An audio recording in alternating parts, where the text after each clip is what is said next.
Coming up on Mountain News this morning, one of the largest emergency aid packages in the nation's history is now closer to being put in action. And some good news for workers affected by COVID-19 after unemployment benefit expansions were announced last night. And in Laurel County, health officials are working to find everyone who may have been in contact with the first person to test positive for the virus. Dedicated to Eastern and Southern Kentucky, this is WYMT Mountain News This Morning. Good morning. The time is now 4:59, really close to 5 o'clock. Thank you for joining us on Mountain News This Morning. I am Lacey Roberts, and I am so excited, if anything, Brandon, to bring you in to talk about this forecast that we're going to have today. I see we both have our yellow on because we're just so excited.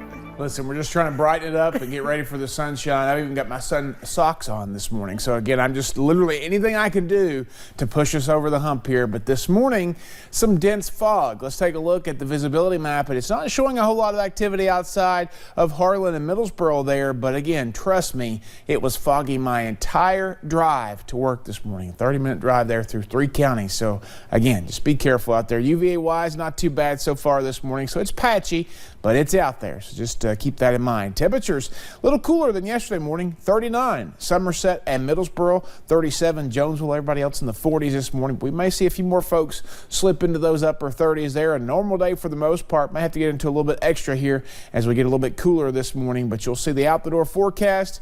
Mostly sunny skies. It's going to be an absolutely gorgeous day as temperatures soar into the low to mid 70s. We'll talk about the extended forecast coming up here in a little bit. Lacey? And in a move to boost the U.S. economy, the U.S. Senate approved a $2 trillion stimulus package late last night. The measure is one of the largest emergency aid packages in the nation's history, and the White House hopes this will keep the economy afloat for at least 3 months. The vote was held up earlier in the day when a handful of Republicans raised concerns about increased unemployment funds. The bill gives an extra $600 a week in benefits, and it includes a cash payment of up to $1,200 for most working Americans and $500 for children. In light of this, consumer advocates caution to watch out for scammers. What they want is your name, your address, your social security number, your bank information, supposedly so they can put money in, but they'll just take money out. The House will vote on the bill on Friday. And a lot of good news from Governor Beshear last night. But first, confirmed cases increased by 35, bringing the total across the Bluegrass to 198. And one more man died. He is from Jefferson County and had underlying health issues. But we did tell you that there was good news, and here it is. The governor expects to soon open the first drive-through testing location. Additionally, unemployment benefits are now open to the self-employed, substitute teachers, and child care workers, among others. And meanwhile, the state of Tennessee has more than 900 cases and 3 deaths. The volunteer state now has more counties with COVID-19 than without. Highlighted on this map in red are 52 out of 92 counties with confirmed cases. 53 people have been hospitalized. On Tuesday, Tennessee Governor Bill Lee asked all public schools to remain closed until April 24th.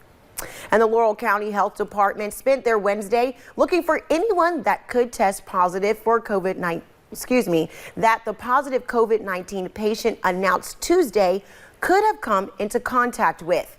Now, during last week, several of the health departments had been preparing to see cases and began talking with other health systems to determine what their roles and responsibilities were. Once they received the confirmed case on Tuesday, the staff began tracing down anyone that could have come into contact with that patient. We're doing a lot of contact investigation, contact tracing, calling those folks who had been exposed to the person that was diagnosed with the COVID-19. And that's called case monitoring, and we will do that throughout the COVID-19 period. If anyone starts having symptoms of COVID-19, the health department says to call your primary doctor first. If needed, they will send you for further evaluation and testing. And as we continue to get more positive COVID-19 test results, many drive-through clinics are serving as a way to get many people showing symptoms tested as soon as possible. One of those is Hoskins Medical Center in London, where they started utilizing telehealth earlier this week to limit the amount of patients in their office. Now, while doctors in their protective gear bring any needed testing out to patients' cars. Fortunately, this is a nasal swab, which is not very comfortable.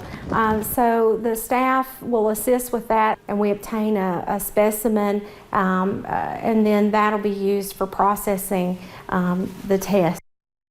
And the best part, those results from that test are back within 24 to 48 hours, so they can quickly identify who needs to be treated before they spread the virus to anyone else. The clinic schedules screenings before 10 a.m. through the week. To do so, you can call their office at 606-862-7000. And yesterday, during a Facebook Live Issues and Answers, our Steve Hensley had the opportunity to talk to Scott Lockard, a public health director for the Kentucky River Regional Health Department. And he asked Lockard some viewer questions relating to the spread of COVID-19. And while we were seeing a few confirmed cases in our region, Lockard says that number has the possibility to grow. He also says the heavily populated areas of Kentucky will be hit hardest first, and then it could trickle more into the rural areas. He also stressed testing is not available where you might think. It's important to note that no health department can do testing at our local health centers, so please do not come to the health department for testing. This is something that it takes a doctor to order. Lockard said it is important to continue washing your hands, using proper oral hygiene as coughing into your elbow or sneezing into a tissue and throwing it away.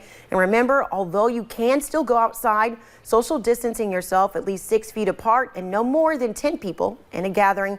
You can see the full interview on our Facebook or our website at WYMT.com.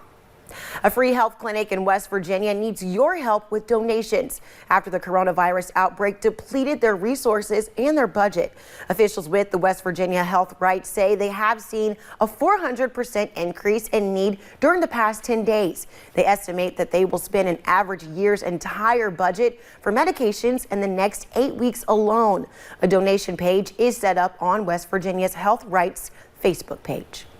Well, thank you for getting your day started with us here on Mountain News this morning.